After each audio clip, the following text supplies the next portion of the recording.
Bom dia, graça e paz, bem-vindo mais uma vez à nossa devocional semanal e hoje continuamos meditando no livro de João e hoje é o capítulo 9, a cura do cego de nascença e o conflito com os fariseus. Esse bendito conflito com os mestres da lei da época, né? E é interessante esse capítulo 9, né, de João.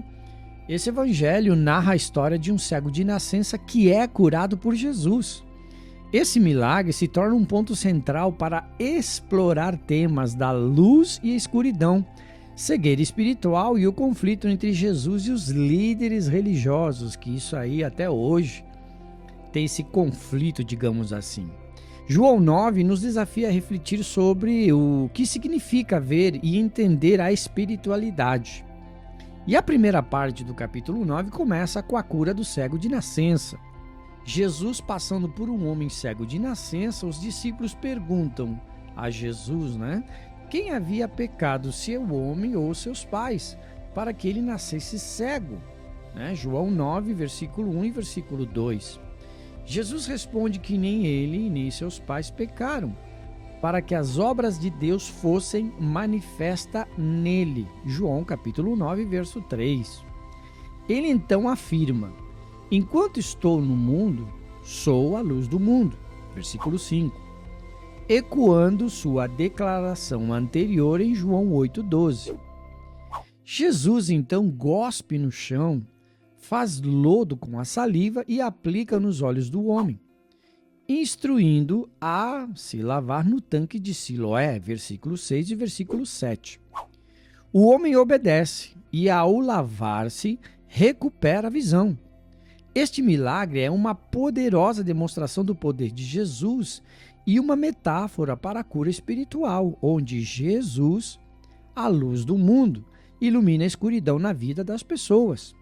Esta cura física também aponta para o Salmo 146 e o versículo 8, que diz: o Senhor abre os olhos aos cegos. A segunda parte desse capítulo 9 é interessante porque fala da reação dos vizinhos e dos fariseus.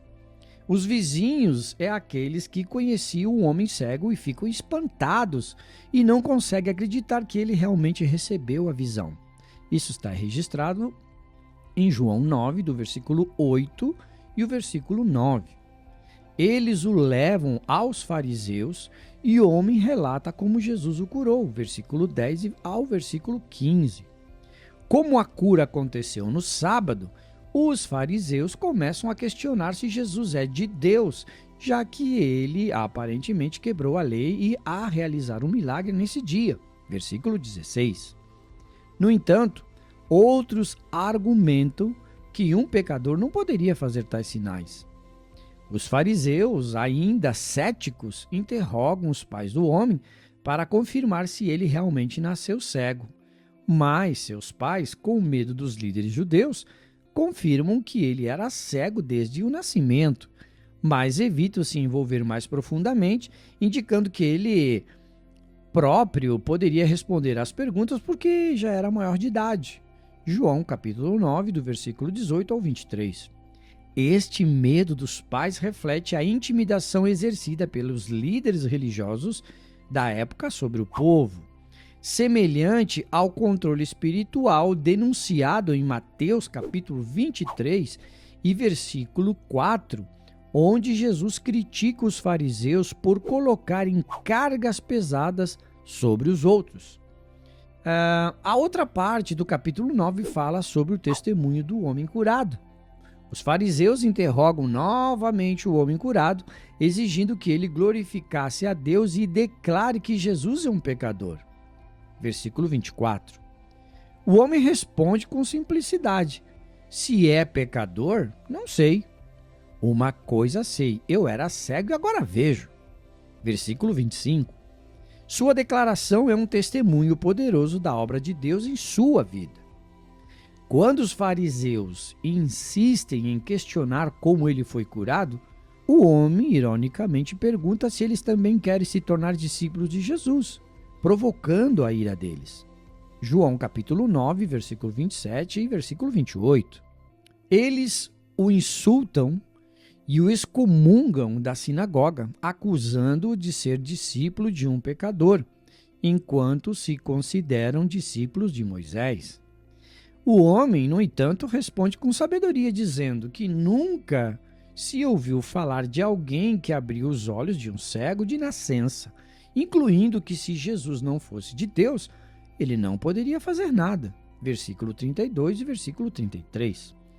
Esta resposta mostra a clareza espiritual que o homem adquiriu mesmo em fase da oposição.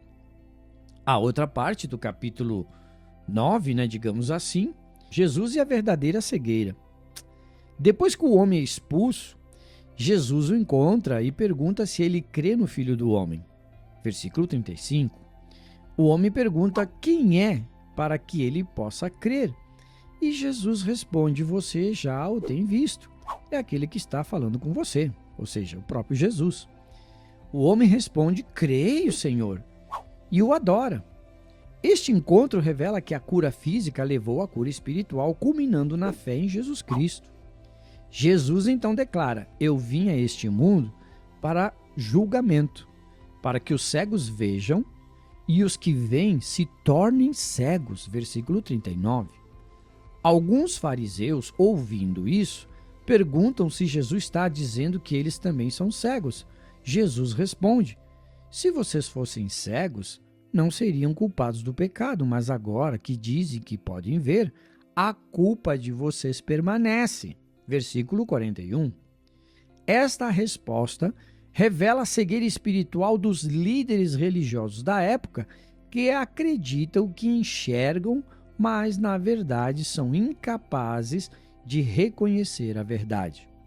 A conclusão que podemos chegar que João 9 é um capítulo poderoso que nos convida a considerar o que significa realmente ver. A cura do cego de nascença é um milagre físico que aponta para a necessidade de uma visão espiritual, a habilidade de reconhecer Jesus como a verdadeira luz do mundo. O capítulo também revela a cegueira espiritual daqueles que, embora tenham conhecimento religioso, recusam-se a ver a verdade.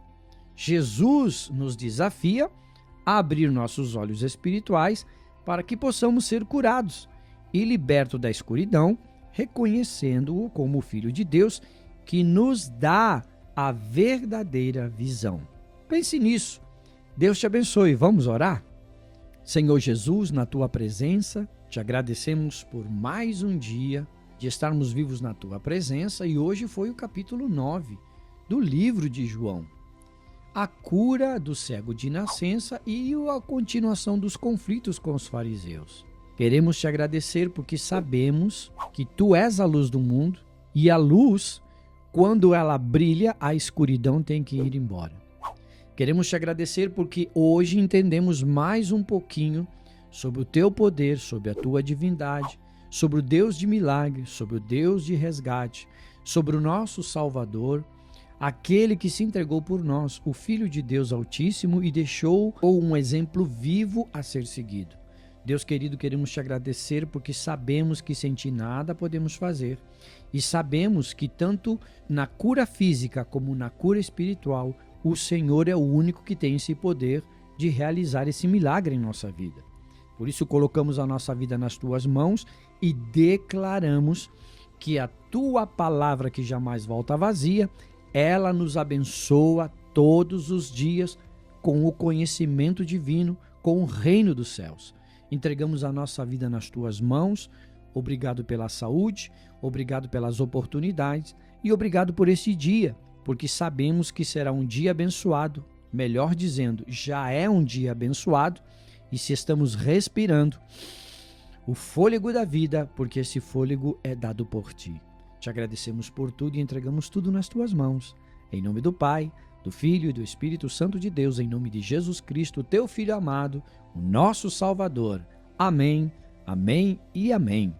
Deus te abençoe e até a nossa próxima devocional.